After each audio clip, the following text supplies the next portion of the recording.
नमस्कार। आज हम हो गए हैं 5 मिनट लेट। गुड इवनिंग सभी को। कैसे हैं आप सभी? एक बार बता दीजिए आप कि मेरी आवाज़ ठीक तरीके से पहुंच रही है कि नहीं पहुंच रही है, और आप तक आप सभी रेडी है कि नहीं है, एक बार बता दीजिए ताकि अपन क्लास को स्टार्ट कर सके।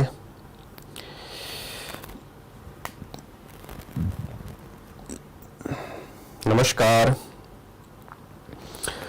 सभी को, नमस्कार।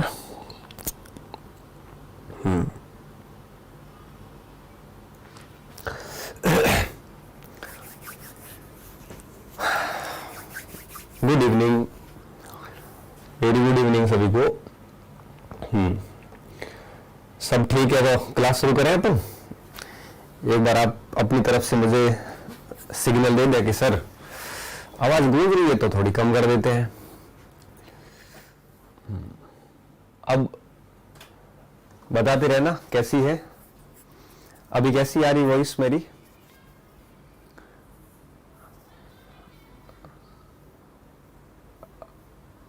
आवाज गूंज रही है, अब ठीक आ रही है?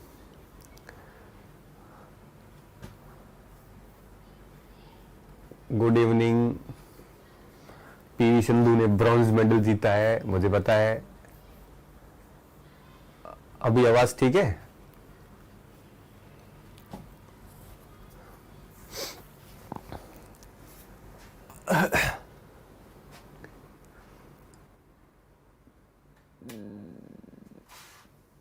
थोड़ी कर्कश आवाज आ रही है, सही कर रहे हैं, 1 मिनट। अब ठीक आ रही है ना? ठीक आ रही है?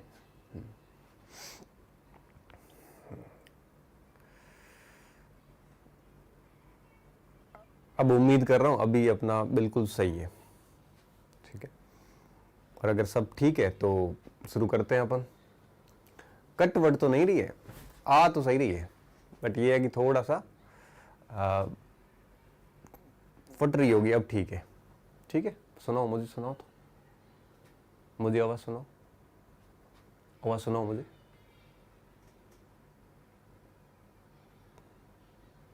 मुझे आवाज सुनाओ तो कैसी आ रही है? तो सही है, बट ये है कि थोड़ा सा अब ठीक है। चलो ठीक है, अब मैंने खुद ने सुन लिया, अब सही है एकदम।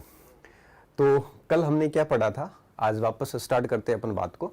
कल हमने पढ़ी थी आरबीआई को, और आरबीआई का हमने क्या देखा था। देखिए, हमने आरबीआई का स्थापना की पूरी कहानी समझ ली थी, और उसके बाद आरबीआई का कंट्रोल कैसे होता है, संचालन कैसे होता है, वो हमने देख लिया था।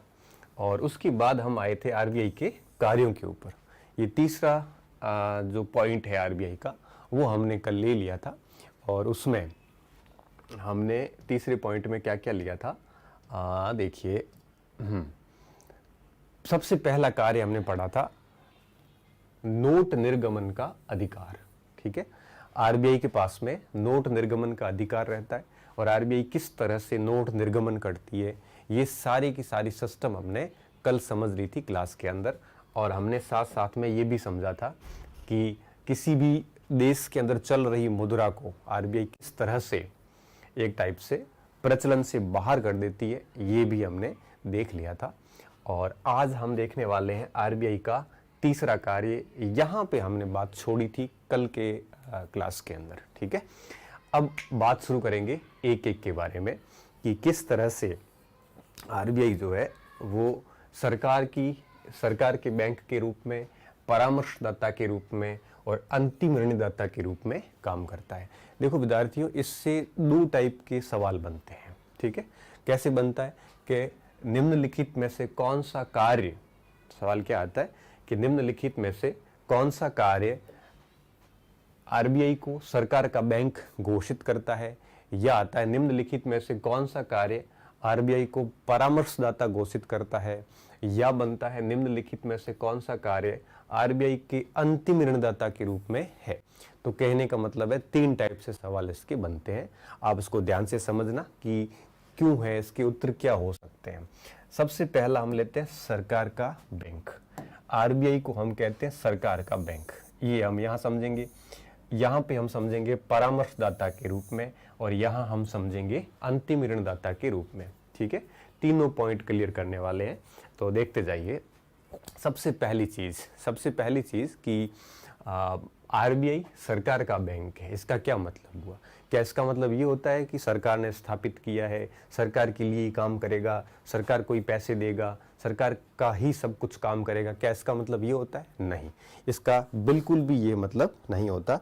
अब देखो, सरकार का बैंक का मतलब ये हुआ यहाँ पे कि आप इसको ऐसे कह सकते हो कि सरकार के जितने भी मंत्रालय हैं, चाहे वो खेल मंत्रालय हो, चाहे वो आपके वित्त मंत्रालय हो, चाहे वो आपके जितने भी मंत्रालय, गृह मंत्रालय हो, तो सरकार के मंत्रालयों के जो खाते होते हैं, अकाउंट्स होते हैं, वो आरबीआई के पास रहते हैं।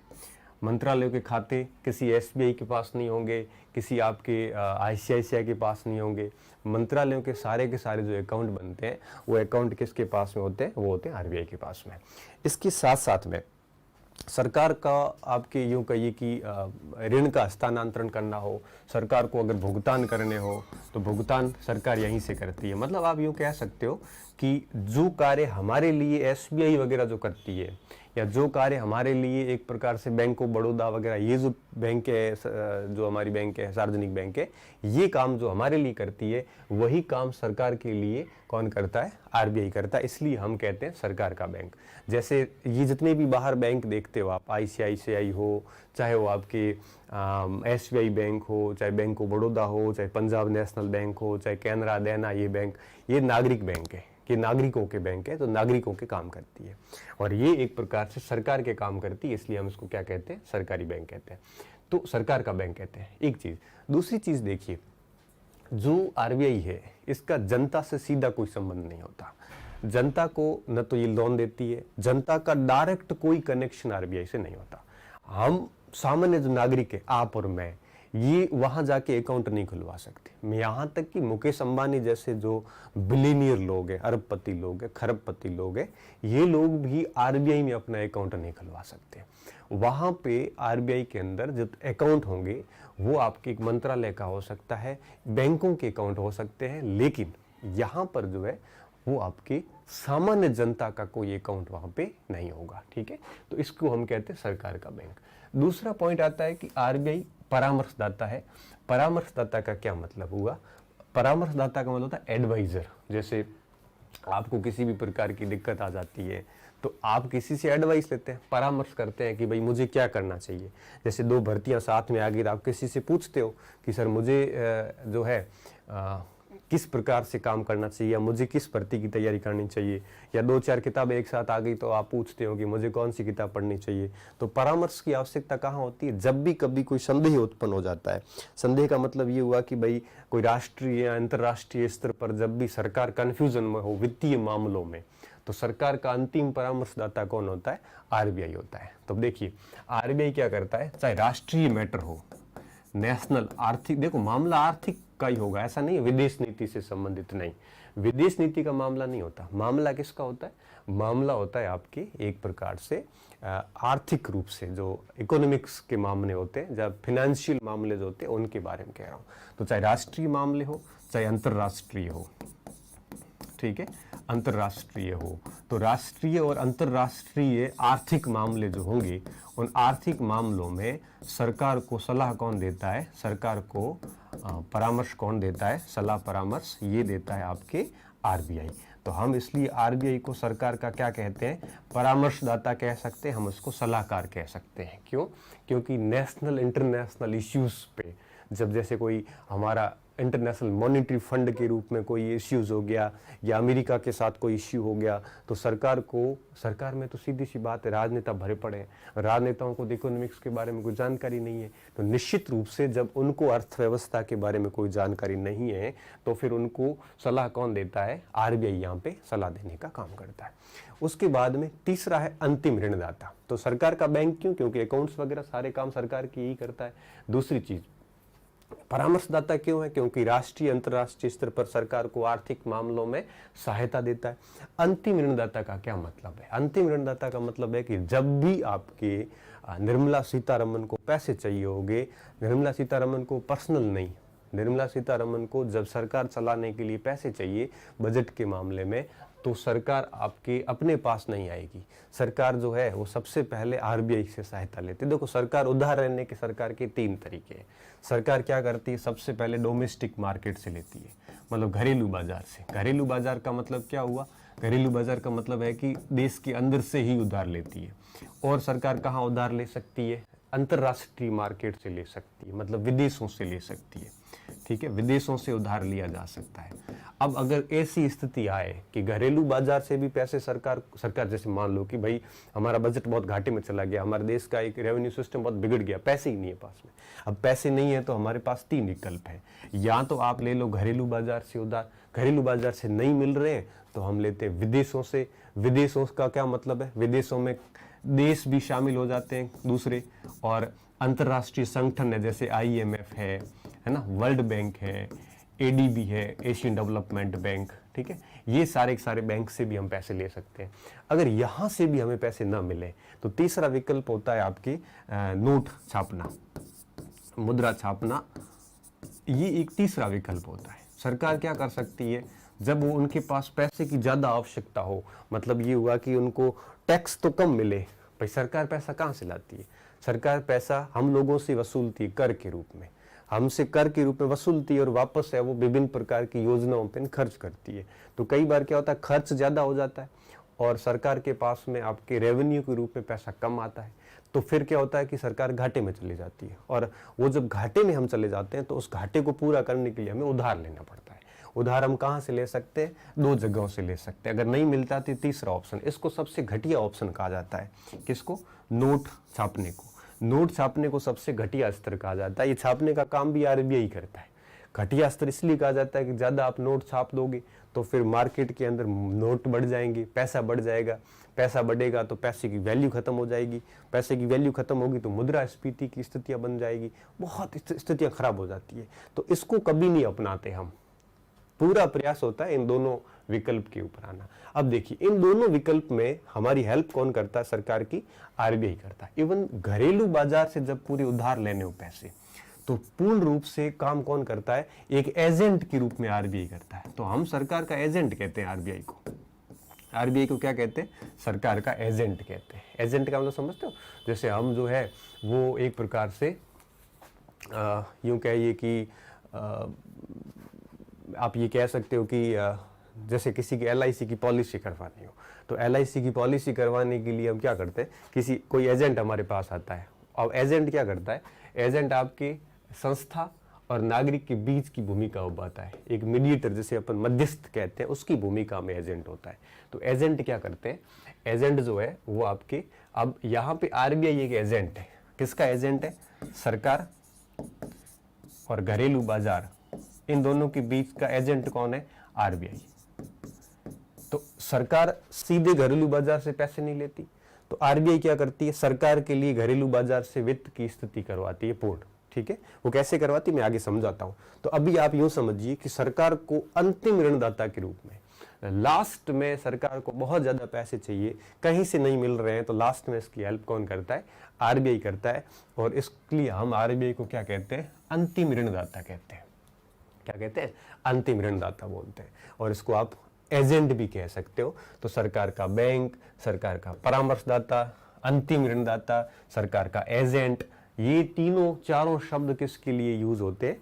आरबीआई के लिए होते हैं। ठीक है, अभी एजेंट के रूप में कैसे काम करता समझिए। मैं इसको बहुत ही सिंपल शब्दों में समझाता हूं। जैसे मान लो ये गवर्नमेंट है, सरकार, ठीक है, और ये है घरेलू बाजार। घरेलू बाजार में घरेलू बाजार, ठीक है, देखो घरेलू बाजार में सब आ जाते हैं। सब का मतलब क्या हुआ? जनता भी आ जाती है और साथ साथ में सारे के सारे प्राइवेट संस्थान, बैंक वगैरह, इंस्टीट्यूट, ये सारे के सारे घरेलू बाजार में आते हैं। मुकेश अंबानी से लेके SBI बैंक से लेके मेरे तक, आप तक, सब घरेलू बाजार में है। सारे के सारे घरेलू, ये डोमेस्टिक मार्केट कहलाता है, ठीक है, चाहे रिलायंस वाला हो, टाटा वाला हो, सारे घरेलू बाजार है।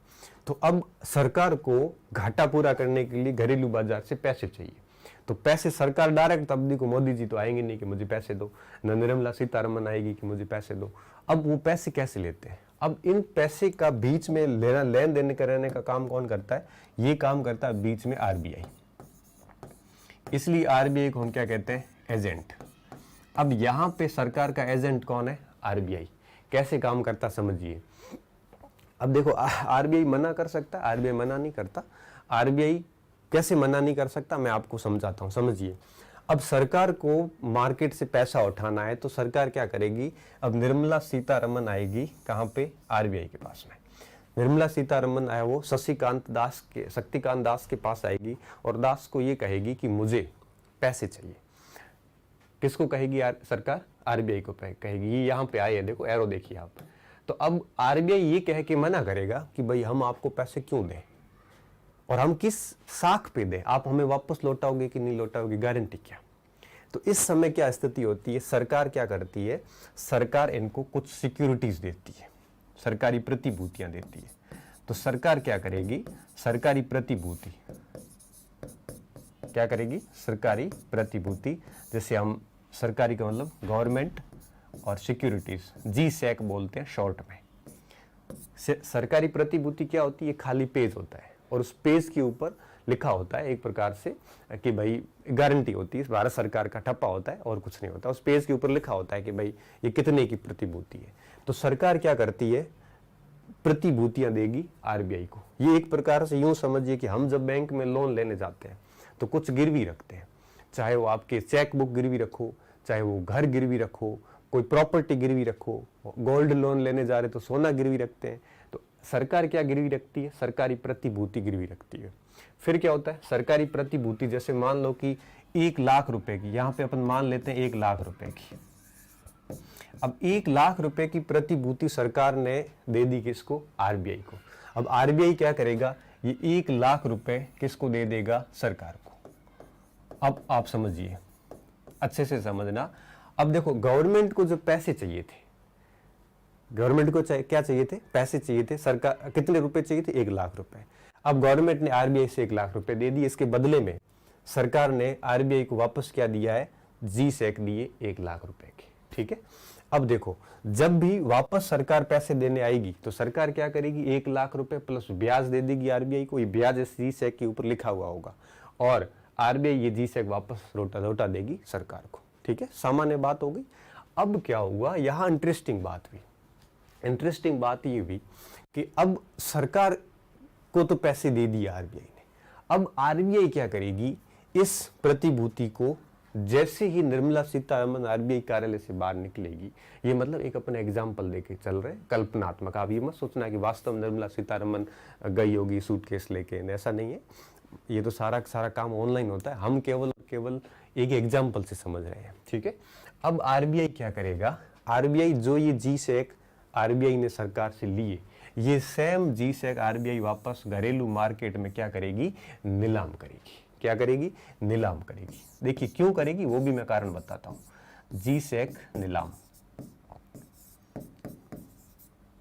ठीक है। ये सारा ऑनलाइन होता है आजकल, ये ई-कुबेर सॉफ्टवेयर पे होता है, आप भी खरीद सकते हो। ये ई-कुबेर सॉफ्टवेयर है आरबीआई का, उसके ऊपर ये जी-सैक की क्या होगी? नीलामी होगी, ठीक है। प्रतिभूति क्या होती है? जैसे मान लो कि ये एक पेज है मेरे पास, ठीक है, ये पेज है और इस पेज को मैं काट देता हूँ। काटने के बाद जो है, जैसे मान लो ये एक खाली पेज बच गया, इसके ऊपर भारत सरकार का ठप्पा लग जाता है और उसके ऊपर अपन नाम लिख के सेट कर दें, ये हो गया जी-सैक। जैसे अपन एक वो देता ना, एक अपन डाक टिकट लेने जाते हैं, डाक टिकट लेने जाते हैं तो 100 रुपए की टिकट आती है, 500 की टिकट आती है, 1000 रुपए का भी टिकट आता है। तो अब वो टिकट तो 1000 रुपए की है नहीं, लेकिन उसके ऊपर लिखा हुआ 1000 रुपए भारत सरकार, तो वो प्रतिभूति एक टाइप से, जो डाक से हम लाते हैं ना डाक टिकट, वो एक प्रकार से क्या है? वो प्रतिभूति है। ऐसी प्रतिभूति होती है। आजकल तो केवल पासवर्ड ही होते और कुछ नहीं होता। अब क्या करेगी आरबीआई? ई-कुबेर के ऊपर जी-सैक नीलाम कर देगी और जी-सैक नीलाम करते ही ये जी-सैक खरीदने वाले बहुत हैं। एसबीआई खरीद लेगा, रिलायंस खरीद लेगा, ये टाटा खरीद लेगा। आपके और मेरे जैसे लोग नहीं खरीद पाते। क्यों? क्योंकि करोड़ों रुपए की कीमत के होते हैं और हम सामान्य आदमी नहीं खरीद पाते। नाम भले घरेलू बाजार का है, लेने वाले कौन होते हैं? लेने वाले बड़े बड़े इंडस्ट्रियलिस्ट होते हैं, और ये लोग क्या करते हैं? जी-सेक ले लेते हैं, और जी-सेक के बदले इनको भी ब्याज मिलता है। ये इनके लिए इन्वेस्टमेंट है एक टाइप से, हालांकि कम मिलता है बट मिलता है। अब देखिए क्या हुआ, इन्होंने जी-सेक ले लिए, लेके और ये पैसे दे देते हैं किसको? आरबीआई को। अब 1 लाख रुपए घरेलू बाजार वालों ने किसको दे दिए? आरबीआई को। ठीक है, 1 लाख रुपए दिए। अब देखिए, आप समझिए इस चीज को। अब कितना तरीके से काम हुआ है कि सरकार को 1 लाख रुपए मिल गए। अल्टीमेटली मिले कहां से? जनता से, मतलब घरेलू बाजार से। लेकिन सरकार सीधी इन्वॉल्व नहीं है, ये काम बीच में दलाली के रूप में किसने किया है? आरबीआई ने किया। कैसे किया समझिए। आरबीआई ने जी-सेक लेके लाख रुपए दे दिए, जी-सेक वापस मार्केट में बेच दिए। अब बेचेंगे कितने में? देखिए, बेचेंगे, मिनिमम कीमत होगी लाख रुपए, 1 लाख रुपए मिनिमम कीमत। ठीक है, 1 लाख रुपए क्या होगी? मिनिमम कीमत। जितने दिए हैं उतने तो आरबीआई ने वापस ले लिए। अब इससे ज्यादा अगर बिकते हैं तो वो आरबीआई का एक प्रकार से प्रॉफिट हो जाता है। ठीक है, दलाली तो कुछ तो मिलेगी। अच्छा, अब इस जी-सेक के ऊपर पक्का ब्याज होता है। यहां पे जो 1 लाख रुपए इन्होंने दिए, ये ब्याज सरकार देगी आरबीआई को, और इन्होंने 1 लाख रुपए आरबीआई को दिए, आरबीआई भी इनको ब्याज देगा। ठीक है, ये ब्याज हिसाब से चलेगा। और फिर क्या होता है, जब भी एसबीआई, रिलायंस, टाटा वाले संकट में जाते हैं तो अपने पास रखे जो जी-सेक का स्टॉक होता है वो नीलाम करने के बाद जो क्या करते हैं वो अच्छा, राज्य सरकारें भी होती है, राज्य सरकारें भी खरीदती है। ये क्या करती, जब भी संकट में आते हैं तो ये आपके जी-सेक क्या करते हैं? मार्केट में बेच देते हैं। ठीक है, घरेलू बाजार वाले अपने पास ही रखते हैं, एसबीआई वाले अपने पास रखते हैं, इनके पास रिजर्व कोटा होता है। जैसे मैं ना एक आपको एग्जांपल देके समझाता हूँ। एक बार क्या हुआ था, मैं किसी सरकार का नाम नहीं लूंगा, 2000 बात है शायद 14 के आसपास की या 16-17 के आसपास की। उस समय क्या हुआ था, राजस्थान सरकार ने, आपको पता होगा कि एक मोबाइल दिए थे, 1000 रुपए में फ्री दिए थे शायद, या 500,000 रुपए लेके पूरी राजस्थान में मोबाइल दिए गए थे। इलेक्शन का टाइम था और 1000 रुपए, 500 रुपए ऐसे कुछ, या 100 रुपए थी कुछ कीमत थी, मोबाइल दे दिए थे सभी को। अब वो मोबाइल तो दे दी राजस्थान गवर्नमेंट ने सभी को, ये एक्चुअल बात है। अब वो मोबाइल दी, उन मोबाइल का पैसा राजस्थान सरकार के पास कहां से आया? तो बाद में पता चला कि राजस्थान सरकार के पास में कुछ जी-सेक पड़े थे रखे हुए, पुराने कभी खरीदे हुए। वो जी-सेक राजस्थान सरकार ने क्या किया था? नीलाम कर दिए थे, बेच दिए थे, और बेचने के बाद जो पैसा आया उससे मोबाइल बांट दिए थे। तो मतलब हमारे पास एक अच्छी सिक्योरिटी थी, वो पूरी की पूरी बांट दी थी। तो इस प्रकार से क्या होता है, ये घरेलू बाजार से हम जो है वो किया गया था। अब आप इसको समझिए। तो अब आप मुझे समझ सकते हो कि सरकार और घरेलू बाजार के बीच में ये एजेंट कौन होता है? अच्छा, वो एक 100 रुपए में था ना, हाँ 100 रुपए में बांटे थे। वो 100 रुपए में बांटे तो उनके पीछे पैसे कहां से आए? वो जी-सेक बेच दिए थे। मतलब ये हुआ वहां पे कि आप अपने घर की जमीन बेच के और गाड़ी ले लो, ये बात हो गई थी यहाँ पे। तो ये जी-सेक क्या होता है? एक सिक्योरिटी होती है, ये सोने की तरह काम करता है। हमारे घर में जो सोना काम करता है, सोना हम रखते हैं ताकि कई बार संकट में भी काम आता है, कई बार पहनने के लिए भी काम आता है। तो सरकारों के लिए एक प्रकार का सोना होता है, सरकार रखती है। जब भी आवश्यकता होती है, सरकार घाटे में जाती है, तो जी-सेक है वो टेंडर नोटिस निकलता है, अखबार में बकायदा आता है कि राजस्थान सरकार इतने करोड़ के जी-सेक बेचना चाहती है। फिर लोग जो है वो जी-सेक आरबीआई ले लेता है, दूसरी संस्था भी ले सकती है, तो जी-सेक चलता रहता है। ठीक है, आगे समझिए। तो आरबीआई सरकार और घरेलू बाजार के बीच में एजेंट का काम करती है। ठीक है, समझ में आ गई होगी बात। आपको मुझे एक बार समर्थन दे दीजिए कि समझ में आई कि नहीं आई। समझ में आई है तो मैं उसको और आगे ले जाता हूँ। बड़ा इंटरेस्टिंग मामला, आगे और फंसा हुआ इंटरेस्टिंग मामला।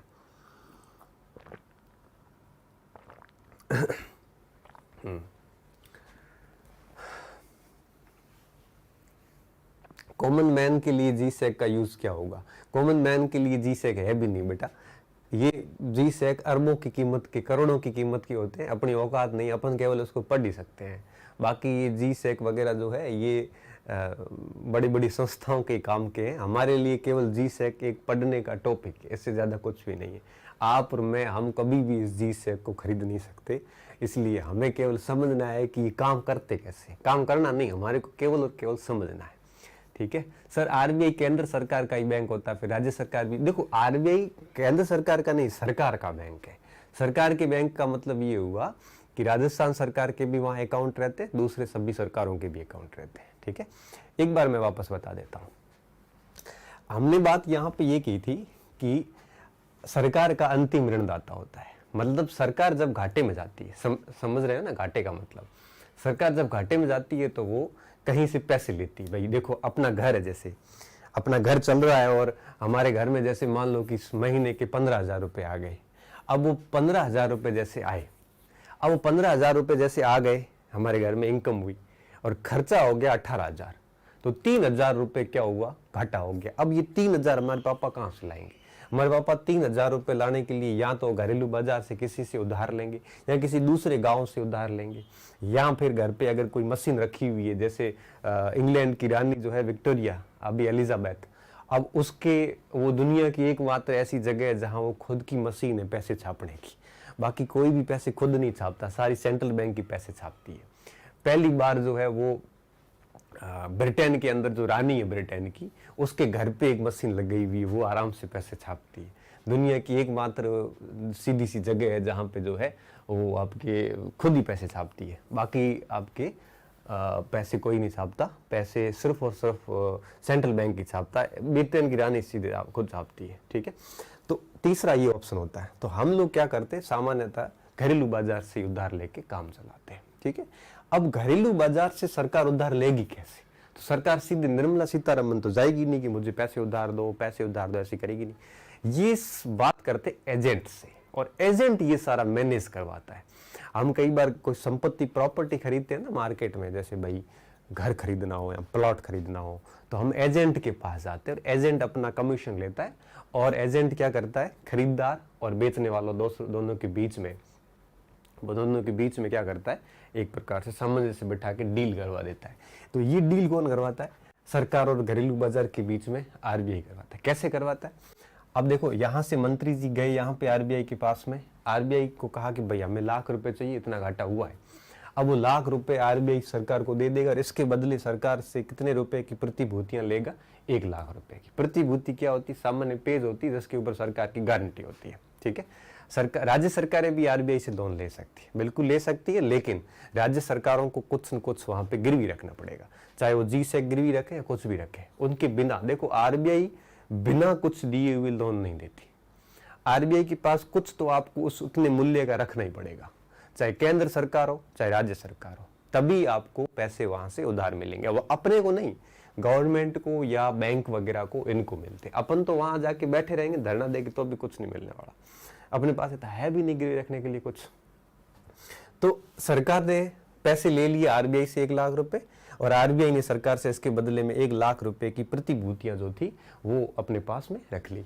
अब क्या होगा, जैसे ही निर्मला सीतारमन वापस चली गई तो आरबीआई के अंदर दास जो है हमारे, वो क्या करेंगे, एस दास, वो इस जी-सेक को ई कुबेर के ऊपर नीलाम करेंगे। ठीक है, आजकल किया जा सकता है। अब नीलाम करेंगे तो ई कुबेर के ऊपर जब जी-सेक की नीलामी होगी तो मिनिमम कीमत 1 लाख रुपए होगी, ताकि आरबीआई के खाते से जो गए वो वापस आ जाएंगे। अब 1 लाख रुपए की नीलामी के बाद ये क्या करेंगे, जी-सेक मार्केट में बेच देंगे। कुछ लोग, राज्य सरकारें खरीदेगी, एसबीआई खरीदेगी, टाटा खरीदेगा, बिरला खरीदेगा, सारे लोग जो है वो खरीदेंगे। और उसके बाद ये लोग जी-सेक खरीद के 1 लाख रुपए आरबीआई को दे देंगे। बस इतना काम हो गया। इसलिए हम कहते हैं आरबीआई का एजेंट, सरकार का एजेंट कहते हैं हम आरबीआई को। अच्छा, एक चीज यहाँ पे और, ये प्रोसेस के अंदर क्या मामला है, इस प्रोसेस को हम कहते हैं OMO। क्या कहते हैं? OMO, open market operation.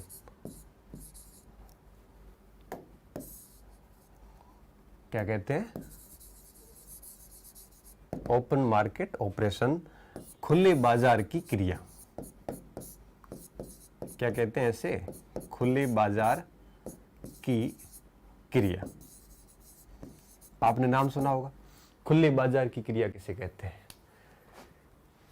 बच्चा पूछ रहा, सर SLR और CLR नहीं बेटा, CRR है, धैर्य धर, ये भी आएगा। छूटना कुछ भी नहीं है, बस आप धैर्य धरिए और जो समझा रहा हूँ वो समझते जाइए, वो भी आएगा। CLR, SLR और CRR भी आया। बस आप बस धैर्य रखिए, सारी चीज़ें अपने अपने घोड़े को थाम के रखिए, मन के घोड़े को, तो निश्चित रूप से सारी चीज़ें समझ में आती जाएगी। तो एक शब्द आए OMO, ठीक है, OMO मतलब ओपन मार्केट ऑपरेशन। हिंदी में कहूँ तो खुले बाजार की क्रिया। इस प्रक्रिया को कहते हैं खुले बाजार की क्रिया। अब देखिए, अब सवाल कैसे आता है कि खुले बाजार की क्रिया कौन करता है? खुले बाजार की क्रिया करती है RBI, ठीक है। RBI कैसे करता है? तो RBI खुले बाजार की क्रिया का मतलब यूं है, आप ये समझिए, खुले बाजार में एक गाड़ा होता है ना, हम मार्केट के अंदर जाते हैं तो गाड़ा लेते हैं, सब्जी का गाड़ा हो सकता है, प्याज का हो सकता है, और नाश्ते का हो सकता है, पानी पूरी का भी हो सकता है। अब वो गाड़ा जो है, वो गाड़ी के ऊपर हम क्या करते हैं, जैसे वो रख लेते हैं, जैसे प्याज का है तो प्याज रख लिए, आम का है तो आम रख लिए। अब वो गाड़ी को आप यूं समझिए कि गाड़ा चलाने वाला है RBI, और उसके ऊपर जो आम वाम रखे हैं वो एक प्रकार से G-SEC है, ठीक है। और खुले बाजार में बेचते हैं कि भाई जिसको चाहिए वो ले जाओ, रेट फिक्स है, ठीक है। तो इसलिए हम इसको कहते हैं ओपन मार्केट ऑपरेशन। RBI खुले बाजार में G-SEC बेचता है। खुले बाजार को क्यों कहते हैं? क्योंकि RBI बकायदा टेंडर नोटिस निकालता है, नीलामी करता है, और जब नीलामी करता है तो निश्चित रूप से क्या होता है, निश्चित रूप से कोई भी उसको खरीद सकता है G-SEC को, और इस प्रणाली को हम ओपन मार्केट ऑपरेशन कहते हैं। और इसके जरिए RBI एक एजेंट के रूप में सरकार को इससे पैसे दिलाता है, ठीक है।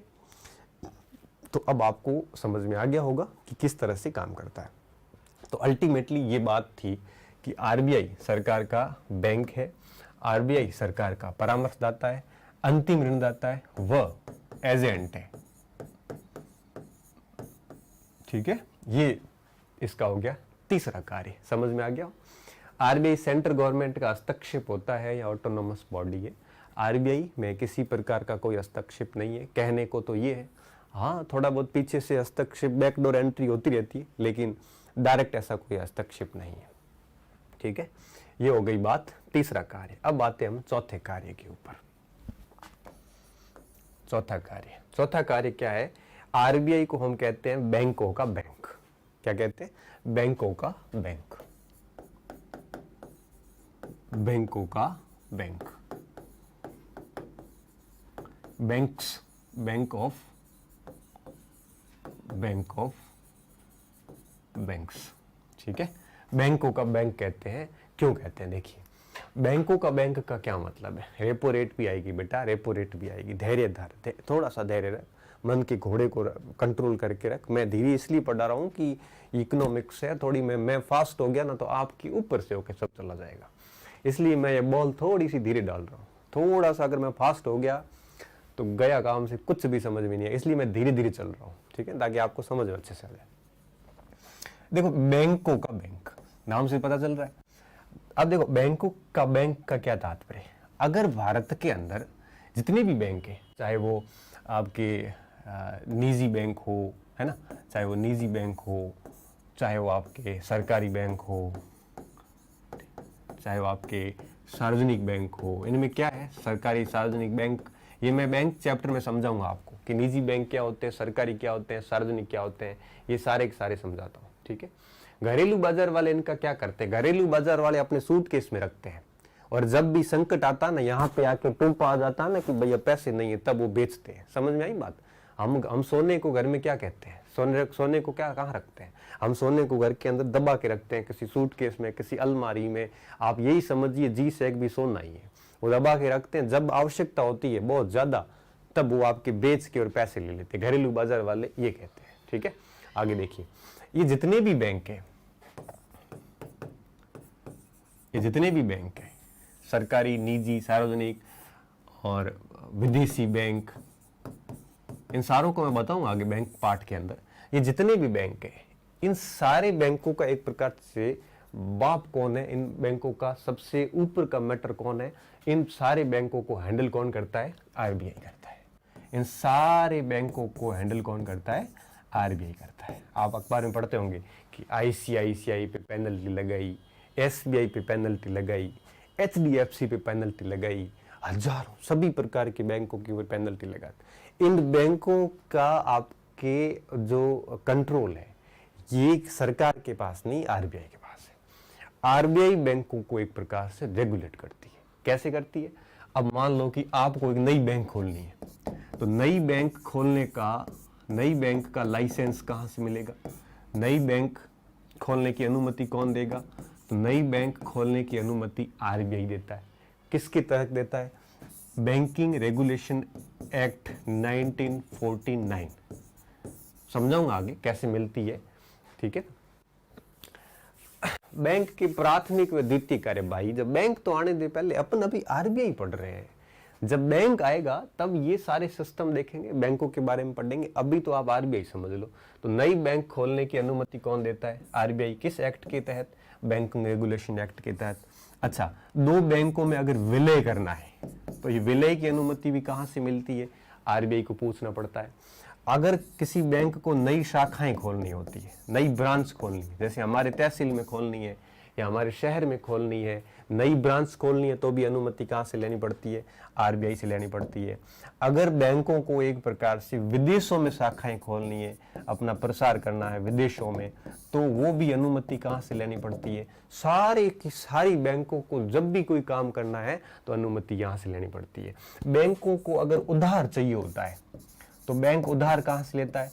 आरबीआई से। बैंक अपना पास में जो ज्यादा पैसा पड़ा है, जो बैंक के पास में सरप्लस है, वो आपके पार्क कहाँ करता है? पार्क का मतलब हो गया कि जैसे एसबीआई के पास में 1 करोड़ रुपए एक्स्ट्रा पड़े हैं, तो वो एसबीआई जमा कहाँ रखता है? वो जमा भी एसबीआई कहाँ रखेगा? आरबीआई के पास में। तो कहने का मतलब ये है कि बैंकों का बैंक कहते हैं। क्यों कहते हैं? कि बैंकों से संबंधित सभी प्रकार के जो कार्य है, अब बैंकों का न्यूनतम कोष बैंक कितना रखेगी ये भी तय कौन करता है? आरबीआई करता है। तो बैंकों से संबंधित जितने भी कार्य होते हैं, ये सारे के सारे कार्य कौन करता है? बैंकों से संबंधित आपके आरबीआई करता है। इसलिए आरबीआई को हम क्या कहते हैं? बैंक ऑफ बैंक्स, बैंकों का बैंक। या ये एक चीज और ध्यान रखना, आरबीआई के अंदर बैंक के अलावा सामान्य जनता जो है, सामान्य जनता का मतलब मैं, आप, मुकेश अंबानी भी सामान्य जनता ही है। सामान्य जनता न खाता खुलवा सकती आरबीआई के अंदर, न उधार ले सकती, न जमा कर सकती। तो आप यूं कहिए कि जैसे मान लो ये आरबीआई है, ये जनता है, तो आरबीआई और जनता के बीच में एक एजेंट आएगा, वो आएगा बैंक। ठीक है, बैंक। तो आरबीआई और जनता के बीच में, विद्यार्थियों, आरबीआई और जनता के बीच में सीधा कोई संपर्क नहीं होता। आरबीआई और जनता के बीच में बैंक आते हैं। आरबीआई बैंक को रेगुलेट करता है और बैंक क्या करता है? जनता को जमाए रखना करना, ये सब काम करते हैं। ठीक है, तो आरबीआई, देखो हमारा बैंक कौन सा? ये बैंक है, और इन बैंकों का बैंक कौन सा है? आरबीआई। तो आप समझ गए होंगे कि जितनी भी बैंक्स हैं, ये सारे की सारी बैंकों को रेगुलेट कौन करता है? आरबीआई करता है। ठीक है, अच्छा, कुछ 3 चीजें ऐसी है, 2 चीजें ऐसी है जो आपके बैंकों के मामले में आरबीआई पर नियंत्रण किसका होता है? आरबीआई के ऊपर डायरेक्ट कंट्रोल होता है आरबीआई एक्ट 1934 का। आरबीआई एक्ट 1934 के अनुसार काम करती है, किसी के कंट्रोल में नहीं होती। उसके अंदर आरबीआई एक्ट के तहत 21 सदस्य बोर्ड बैठता है, सारा काम सभी के डिसीजन से लिए जाते हैं, तो किसी एक के कंट्रोल में आरबीआई नहीं होती। ठीक है, अंतिम नियंत्रण किसी का नहीं होता, अंतिम नियंत्रण आरबीआई एक्ट का होता है। ठीक है, हाँ, स्वर्ण कोष मैंने कल समझा दिया था, आरबीआई का स्वर्ण कोष कितना है, कल का वीडियो देखना, सारी चीजें क्लियर है। प्रश्न करने से पहले पिछली वीडियो जरूर देखना। तो ये बात हो गई यहाँ पे। तो आरबीआई 3 काम ऐसी है जो आपके बैंकों के मामले में हस्तक्षेप नहीं करती, बाकी सारे काम देखती है। देखो 3 काम कौन से, तो मैं आपको यहाँ बता देता हूँ। सबसे पहला काम, ब्याज दर। अब जो इंटरेस्ट रेट होती है, साख दर भी आप उसको कह सकते हो। साख क्या होता है ये भी मैं आगे समझाता हूँ। तो जो बैंक हमें लोन देती है, ठीक है, जैसे आप एसबीआई गए, वहां से लोन ले लिया, या आपने बैंक ऑफ बड़ौदा से लोन ले लिया, तो हमने जहां जहां से लोन लिया वहाँ वहाँ आपके हम कुछ न कुछ इंटरेस्ट रेट देते हैं, ब्याज दर देते हैं। इस ब्याज दर के निर्धारण में आरबीआई का कुछ भी नहीं होता। हालांकि आरबीआई बेस रेट रखती है, लेकिन इसको तय करने का काम किसका होता है? बैंक खुद का होता है। आरबीआई इसमें हस्तक्षेप नहीं करता। ठीक है। दूसरा, साख सृजन। साख सृजन में भी आरबीआई का हस्तक्षेप नहीं होता। तो इन दोनों मामलों में हस्तक्षेप नहीं होता आरबीआई का। साख सृजन क्या होता है ये भी मैं आपको बैंकों के कार्य जब अपन पढ़ेंगे अगली क्लास में उस समय समझाऊंगा। अभी मैं केवल और केवल गजब प्रश्न किया। आरबीआई दिवाली हो जाए तो 32 लाख करोड़ की प्रॉपर्टी आरबीआई के पास में दिवालिया हो जाए तो कैसे कैसे सवाल कर लेते हो आप यार। 32 लाख करोड़, आपको मैं एक बार कह दूं ना कि जीरो कितने होते हैं 32 लाख करोड़ में, आप पूरी रात उत्तर नहीं बता पाओगे। सुबह हो जाएगी और पता नहीं चलेगा कि 32 लाख करोड़ में जीरो कितने आते हैं। मैं गारंटी से कह सकता हूं।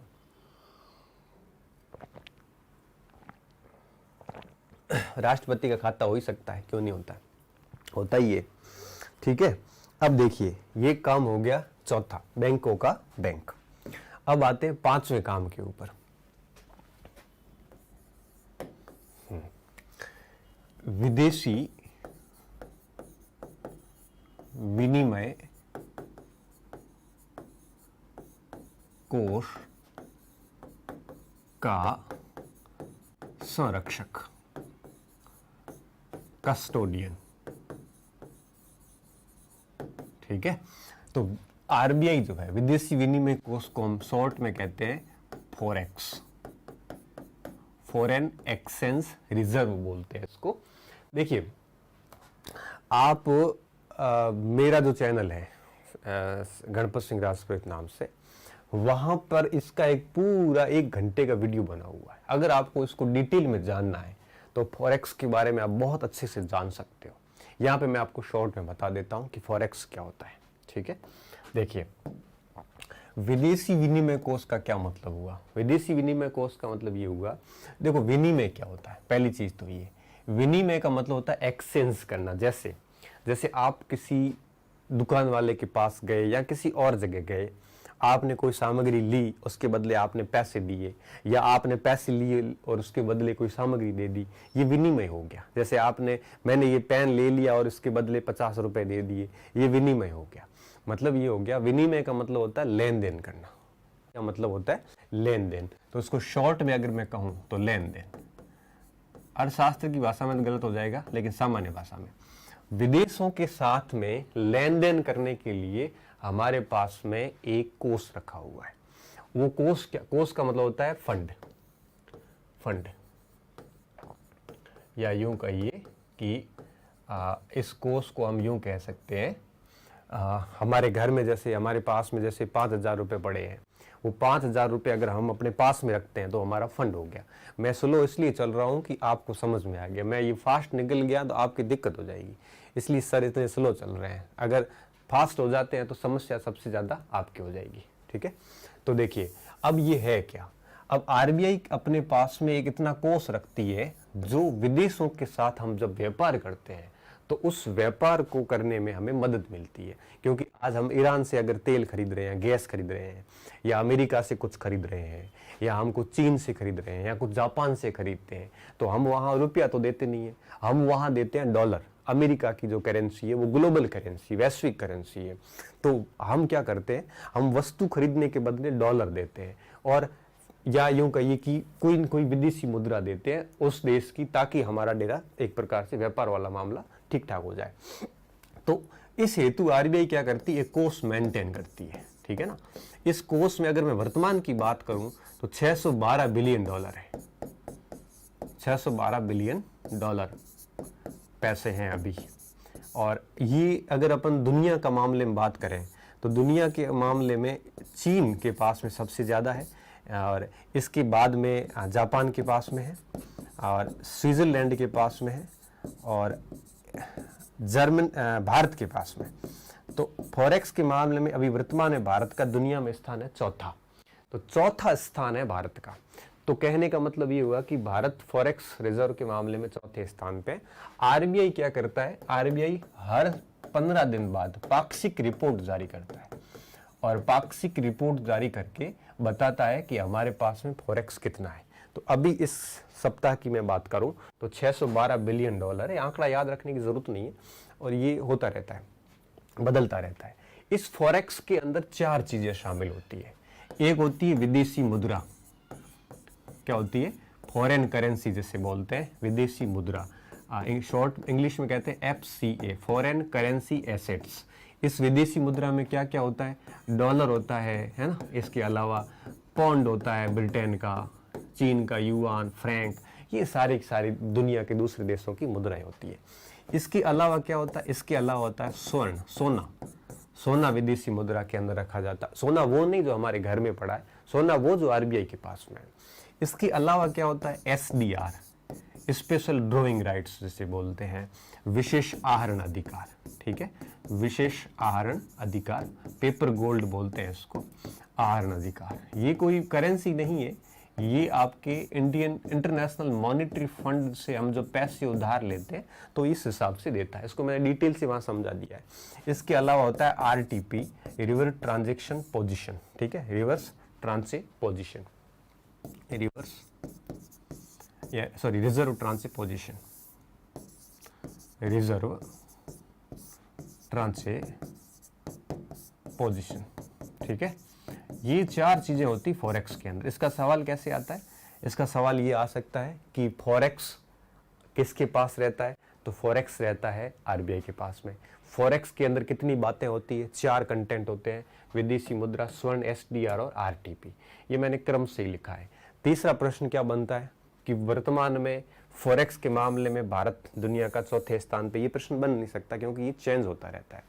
इसके अलावा फॉरेक्स काम क्या करता है, फॉरेक्स ये काम करता है कि जो आपके हमारा व्यापार होता है दुनिया के साथ में, तो उस व्यापार के लिए हमें डॉलर मुहैया करवाता है। जैसे मान लो मैं एक एग्जांपल देता हूँ, 1991-92 की बात है, 1992 के अंदर, तो उस समय हमारा फॉरेक्स जो है वो बहुत ही कम हो गया था, मतलब कोई $2-4 पे आ गया था, बिलियन डॉलर के आसपास आ गया था।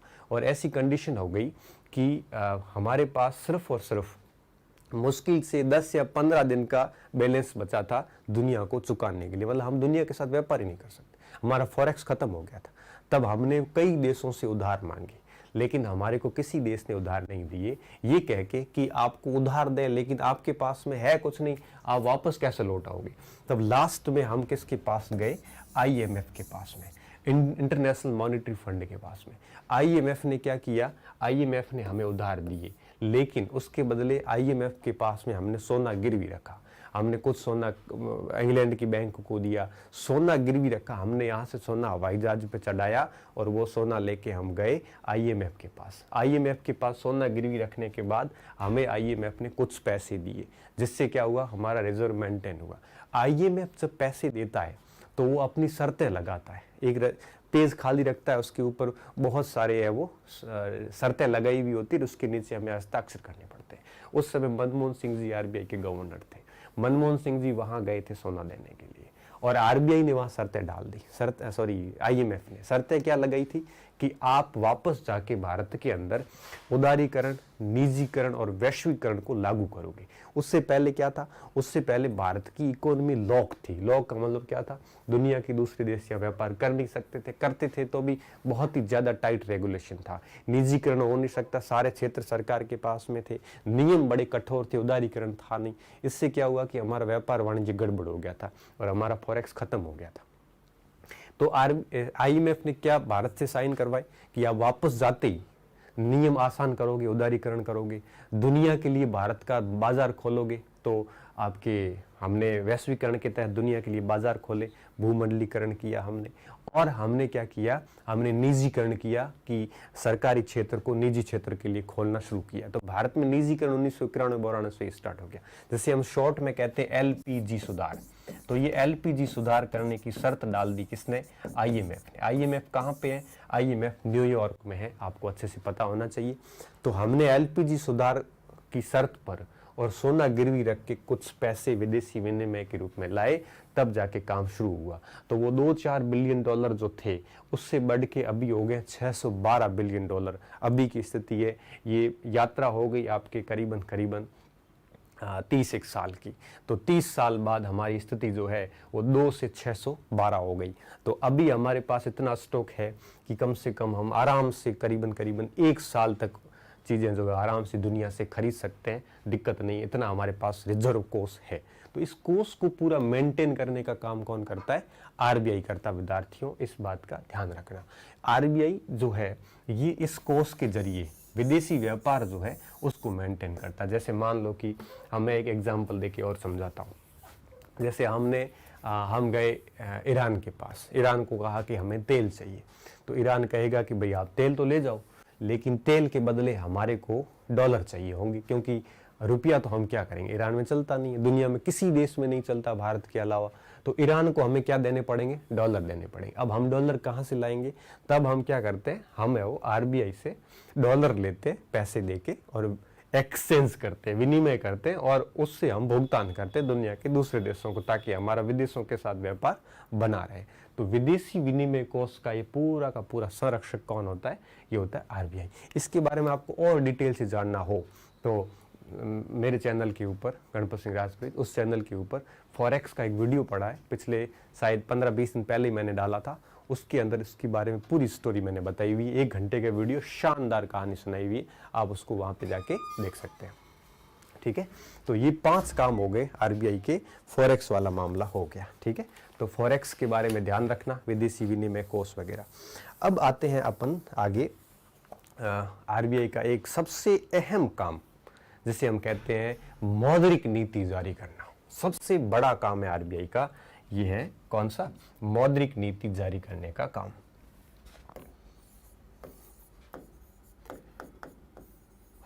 मौद्रिक नीति जिसे हम कहते हैं मॉनेटरी पॉलिसी। कौन सी पॉलिसी?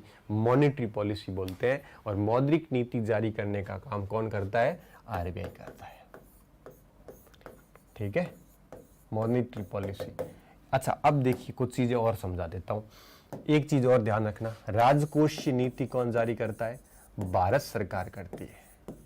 राजकोषीय नीति करता है वित्त मंत्रालय, भारत सरकार कह दो आप उसको, और वित्त मंत्रालय बजट के जरिए करता है, अलग से नहीं आती, बजट में ही राजकोषीय नीति दिख जाती है। ठीक है, तो राजकोषीय नीति का काम होता है गवर्नमेंट ऑफ इंडिया का। ठीक है, उसके बाद में दूसरा देखिए कि दूसरा देखिए, राजकोषीय नीति के बाद मौद्रिक नीति। मौद्रिक नीति जो है इसको जारी करने का काम कौन करता है? आरबीआई करता है। ठीक है, और ये किसी बजट के साथ में नहीं, बाकायदा स्वतंत्र रूप से जारी होती है, स्वतंत्र रूप से जारी की जाती है। ठीक है, पहली चीज। दूसरी बात, कब जारी होती है? तो इसकी कोई फिक्स टेन्योर नहीं है। कई बार 6 महीने में एक बार कर ली जाती है, फिर उसकी समीक्षा रिपोर्ट आती है। तो निश्चित नहीं है कितनी बार जारी करना है, निश्चित नहीं, ऐसा कोई निर्धारित नहीं है। ठीक है, कई बार पहले 6 महीने में भी हो जाती थी, कई बार 2 महीने में भी कर देते हैं, ऐसा कोई फिक्स नहीं है। तो स्वतंत्र रूप से आती है और निश्चित नहीं है, दूसरी चीज। तीसरी चीज देखिए, मॉनेटरी पॉलिसी का काम क्या होता है? मॉनेटरी पॉलिसी का जो मेन उद्देश्य होता है वो होता है बाजार के अंदर बाजार की तरलता को नियंत्रित करना, तरलता को नियंत्रित करना। ठीक है, तरलता क्या होती है? तरलता का मतलब होता है लिक्विडिटी। क्या होता है? मतलब ये हुआ, हाँ,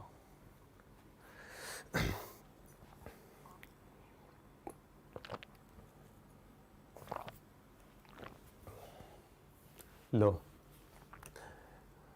जाट साहब पूछ रहे मुख्यालय कहाँ है हर इसका। कल पूरा वीडियो बनाया था 1 घंटे का, मुख्यालय के ऊपर बात की थी।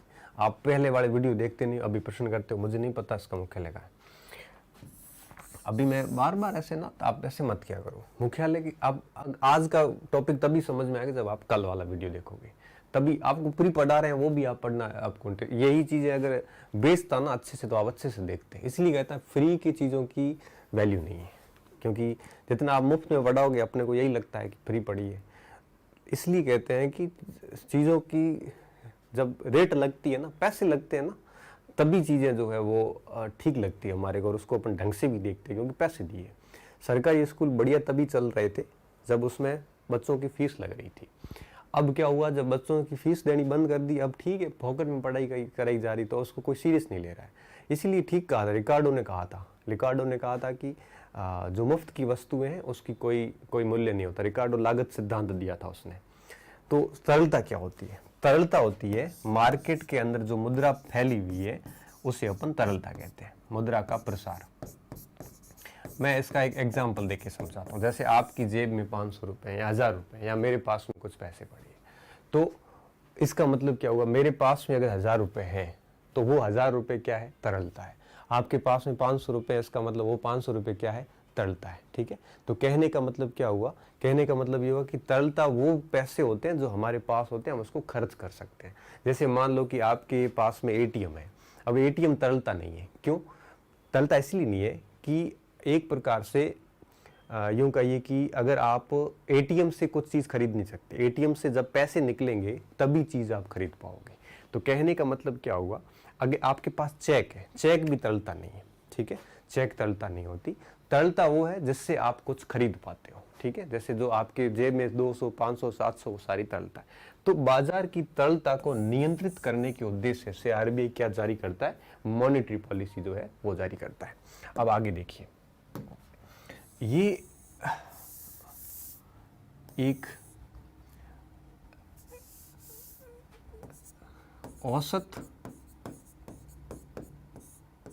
प्रसार है मुद्रा का, औसत मुद्रा प्रसार। समझिए, इसको समझाता हूं। ठीक है, अगर मार्केट के अंदर यूं कहिए कि ये स्थिति आती है, ठीक, देखिए अब अगर मार्केट में ये स्थिति आती है इसका मतलब मुद्रा अधिक है, मुद्रा ज्यादा है। अगर ये स्थिति आती है इसका मतलब मुद्रा कम है, और दोनों स्थितियां खराब है। ये स्थिति है इसका मतलब क्या होगा? मुद्रा बराबर है। अब देखिए, आरबीआई जो है, आरबीआई की मौद्रिक नीति का जो मेन उद्देश्य होता है वो होता है आपके ये मुद्रा को बाजार में बराबर बनाए रखना। ठीक है, और इस जगह पे बना के रखना मेन टारगेट होता है आरबीआई का इस नीति के जरिए। अब मुद्रा ज्यादा है तो क्यों खराब है? ज्यादा है तो इसलिए खराब है, क्रेडिट कार्ड अगर आपके पास है तो वो भी तरलता नहीं है। क्यों? क्योंकि क्रेडिट कार्ड, जैसे मान लो कि आप, मेरी दुकान है, मेरे पास दुकान है, मेरे पास क्रेडिट कार्ड को यूज करने का कोई मशीन नहीं है, एसओपी मशीन नहीं है।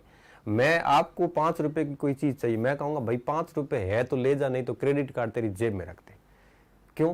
क्योंकि क्रेडिट कार्ड लिक्विडिटी नहीं है, तो 5 रुपए का काम 5 रुपए कर सकता है, क्रेडिट कार्ड नहीं कर सकता। ठीक है, तो देखिए आरबीआई का टारगेट होता है इस टारगेट को, इस लक्ष्य को अचीव करना, और इस हेतु क्या करते हैं वो मौद्रिक नीति जारी करते हैं। अब देखिए, अगर मुद्रा ज्यादा है तो भी खराब है, मुद्रा कम है तो भी खराब है। कैसे?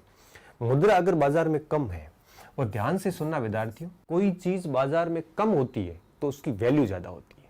आपको भी पता है, जैसे पहले YouTube के ऊपर बहुत कम टीचर थे तो उनकी वैल्यू बहुत थी, अब टीचर इतने ज्यादा हो गए कि अब वो बात नहीं रही जो पहले हुआ करती थी। तो कहने का मतलब ये हुआ कि जब किसी चीज की अधिकता हो जाती है तो उसकी वैल्यू कम हो जाती है। आप सोचना, आप कहीं पर बार बार जाओगे तो आपकी वैल्यू कम हो जाएगी।